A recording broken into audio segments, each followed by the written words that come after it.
Nakakaloka. Kim Chiu fans, sobrang galit dahil binastos raw umano ni Jericho Rosales. Sa pagbisita recently ni Echo sa Noontime, kung saan nandun si Kim, tinanong siya ni Kim kung anong aabangan sa bagong pagsasama nila ni Ann sa kanilang pelikula. Hindi sumagot ng matino rito si Echo. Ang sagot niya ay... Wala lang. Well, ikaw, anong tingin mo sa ganong senaryo? For me, kung ako, kung ako si Kim, syempre, like, medyo ma-offend ako. Kasi effort talagang binigay ko lahat ng effort. And yung ginagawa ni Kim na pag-i-introduce, talagang gusto niya i-hype Kailangan mataas na mataas ang energy. Tapos tinapatan ng wala lang. Tapos si syempre, wala nagawa para na pag gano'n na lang. Super effort nga si Kim. Talaga, as in, ang haba-haba. Ang haba-haba ng linya niya. Ang haba-haba ng pag-i-introduce niya dun sa pelikula, di ba, para makapag-promote itong si Jericho. Tapos bigla siya sinagot ng wala lang. Siyempre, di ba? Anong isipin mo nga naman? Kaya hindi ako nagtataka na na-offend ang Kim Paulandia sa nangyari. Kasi napaka-supportive kasi ni Kim, hindi dahil host siya ng programang yan, at dahil kaibigan niya si Ann, at syempre may tuturing niya na rin kaibigan si Jericho, dahil nagkita na rin naman sila. Iisa kasi yung network nila na karamihan dyan sa mga yan ay magkakakilala, magkakaibigan. Pero syempre, pag kilala mo isang tao tapos gumanon, sinagot ka ng parang wala lang, maiintindihan mo siguro naiintindihan ni Kim. Pero kung oo nga, kasi kung ako yun, parang haba-haba ng sinabi ko tapos wala lang. At saka, hindi yung para kay Kim para sa kanila yun. Alam mo, napakabait nga ni Kim siguro kung si Vice yan at sinagot siya ng ganon. Merong kasunod na pambabarag yan Ano tong wala lang? Ibig sabihin wala kayong papanood. Paano kikita pelikula mo kung wala lang? Mga ganon. Pero kasi si Kim, hindi siya mahilig makipagbarag ng ganyan. Tatawa lang yan. Yun. At para sa akin kasi, I'm sure naman nakarating na yan kay Jericho dahil... I'm sure nabasa niya na yan. Nabasa niya na yan. At kung ano man, siguro may nagparating sa kanya. Siguro para sa akin, mas karapat dapat lang siguro na humingi ng... magbigay ng statement si Jericho, linawin ang kanyang mga inireklamo sa kanya ng Kim Paulandia at ng ibang mga netizen. Linawin niya and then umano ba namang humingi ng apology doon sa mga na-offend? Kasi alam naman natin na ang Kim Paulandia ay napaka-sensitive pagdating kay Kim, pagdating kay Paulo.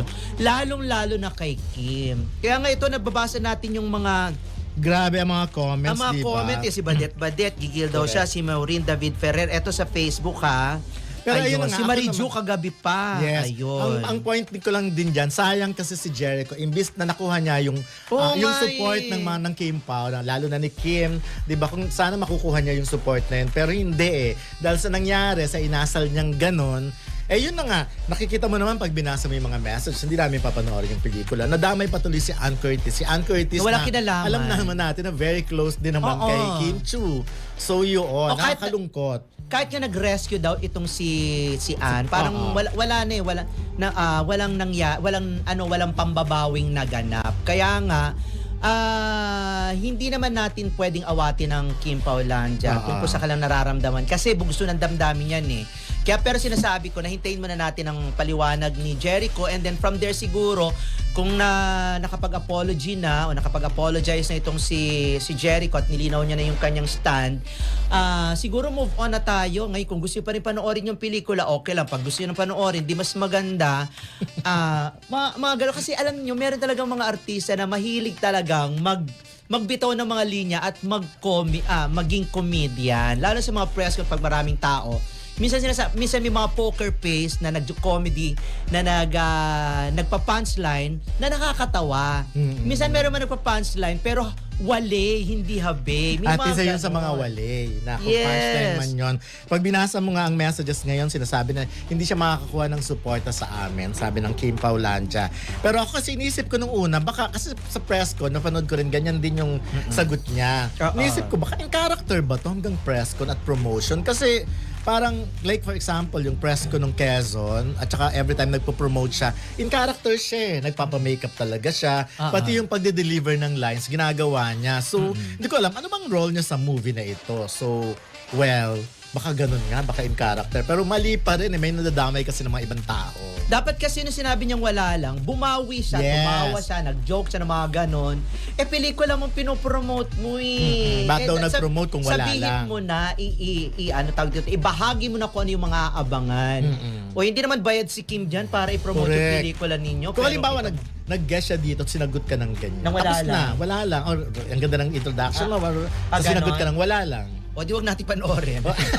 Hindi, Wala lang ako pala eh. Ako siguro tatapusin ko na rin lang yung interview kasi wala naman pala siyang gustong Sabi ko, i-share. di wala naman, di wag natin panoorin. Ano to? Ano pa ba maabangan natin dyan? Pero siyempre, hindi natin gagawin yun. Wala naman, mabait naman si Jericho in person. Mabait eh. si Sa totoo lang, Jericho, si kaya Jericho yung tipo ng artista na, ako siguro dahil matagal ko na rin naman siya nakikita, every time, kahit ang layo mo, babatiin at babatiin kaya ngingiti siya sa'yo. Kaya lang, Mabait plus, si Jericho. minus pogi points talaga yung ginawa niya. Ayan, kasi nag-joke siya. Parang feeling ko joke yun. Kaya lang yung joke niya, wala. And then, naka-offend pa. Kaya kita mo ngayon kung ano mga tinatawag sa kanya. Kaya nga, Diyos ko, kung ano tignan mga mo. pambabasang ginagawa sa kanya. Kasi Pati yung maliban itsura nga niya, doon, oh. hindi daw, pati yung pinanggalingan niya, tapos kung ano-ano.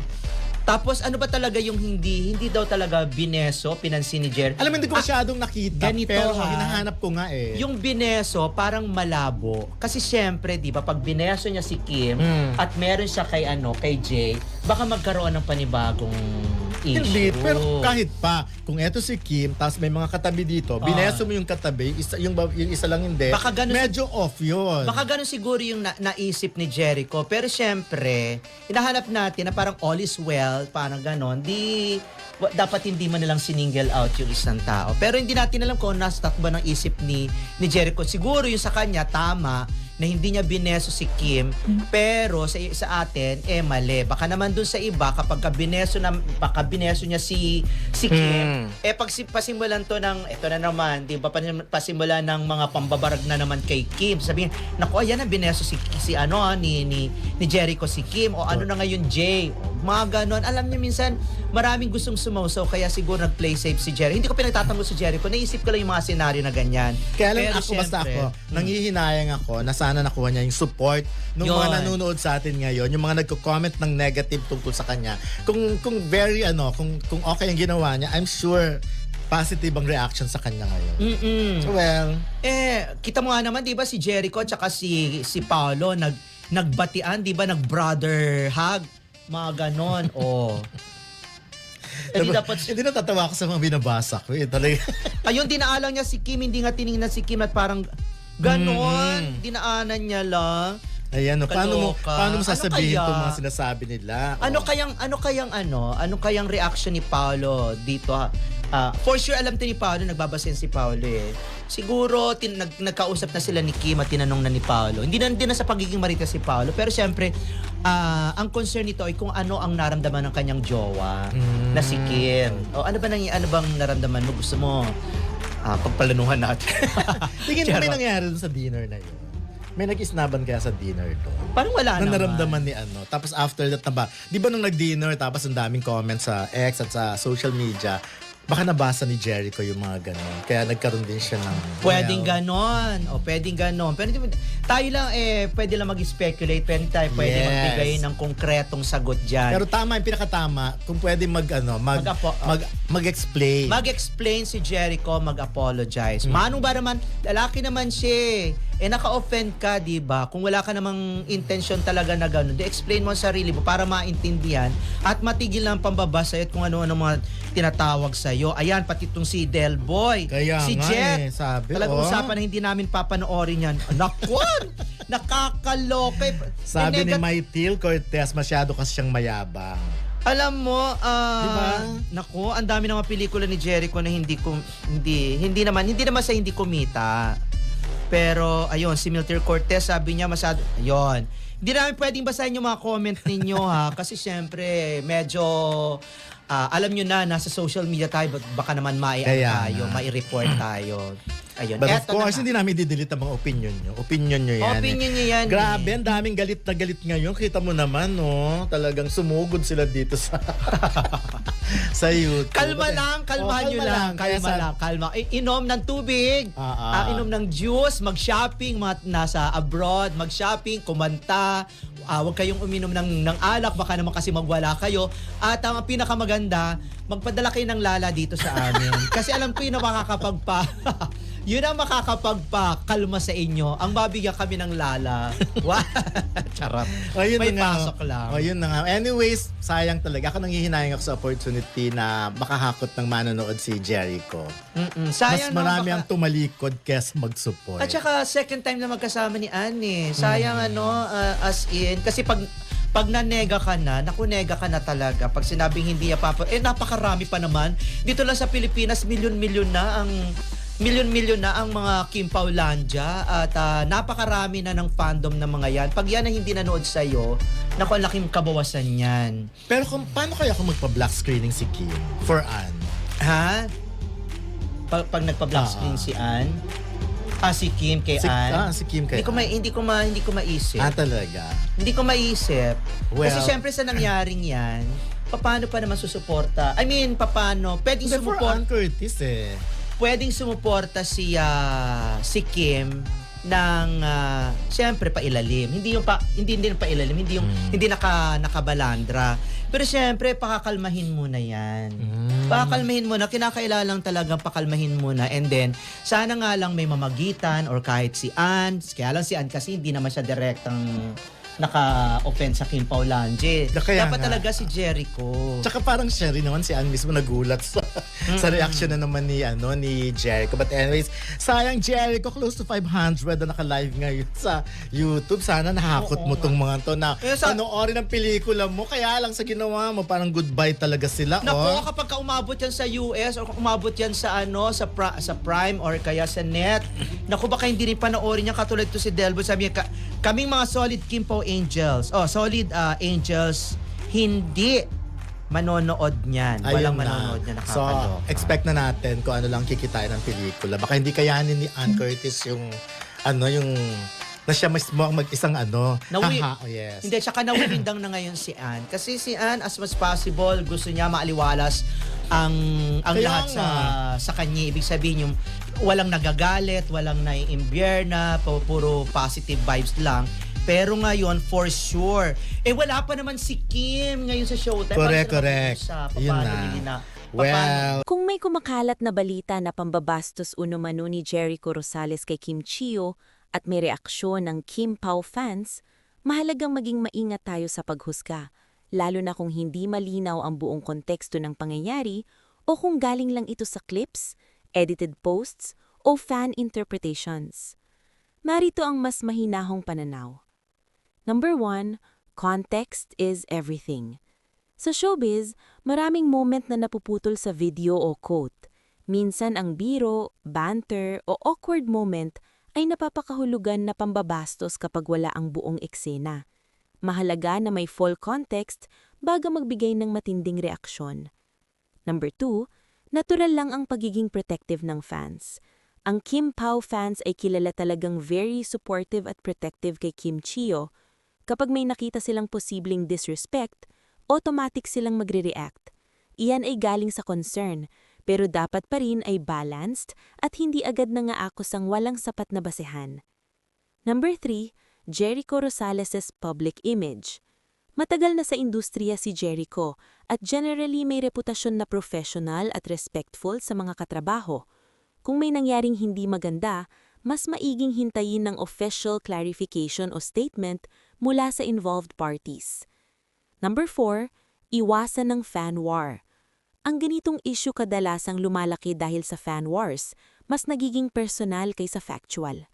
Mas okay na i-check ang source, panoorin ang buong video o interview kung meron, iwasan ng edited clips, huwag agad magbigay ng mabigat na paratang. Number 5, Kim Chiyo herself. Kung talagang may seryosong pambabastos, kadalasan si Kim mismo o ang management niya ang magsasalita. Kung tahimik ang kampo niya, posibleng hindi ito kasing bigat ng ipinapalabas online. Sa balitang pambabastos umano ni Jericho Rosales kay Kim Chiyo na ikinagalit ng ilang Kim Pao fans, Ang pinakamahalagang punto ay maging maingat sa paghusga hanggat hindi malinaw ang buong konteksto ng pangyayari. Narito ang masasabi ko. Unang-una, kailangan ng buong detalye. Maraming showbiz issues ang lumalaki dahil sa putol na video, quotes na wala sa konteksto o interpretasyon lang ng netizens. Hindi agad dapat ituring na pambabastos kung wala pang kumpletong paliwanag mula sa mga taong involved. Normal ang protective fans, pero dapat may balanse. Natural na ipagtanggol ng fans si Kim Chiyo, lalo na ang solid Kim Pao supporters. Pero mas makakatulong kung fact-based ang reaksyon, hindi agad galit o akusasyon.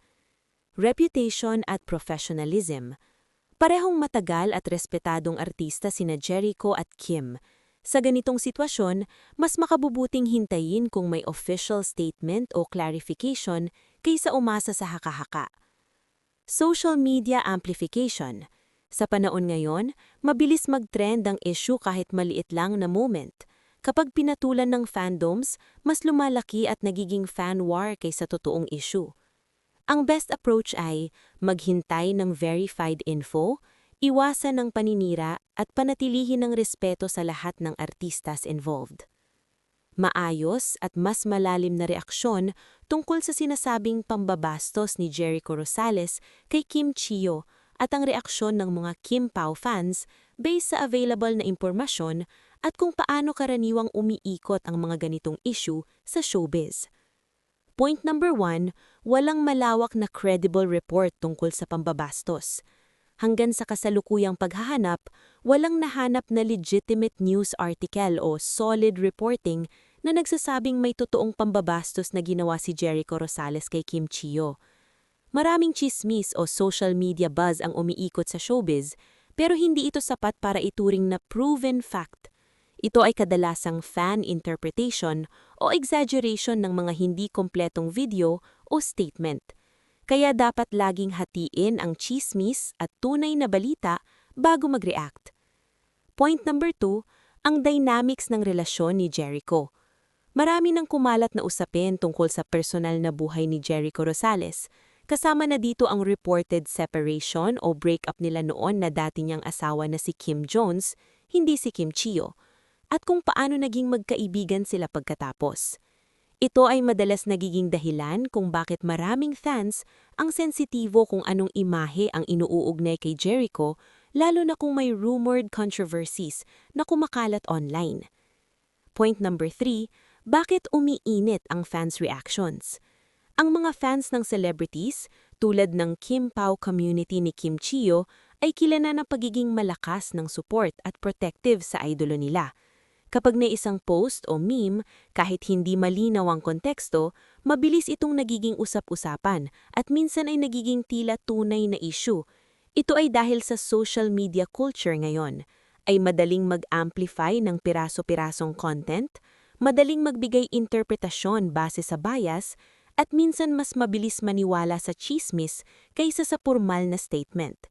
Ganitong dynamics hindi lang sa Pilipinas, pang-global na phenomenon ito sa celebrity fandom culture.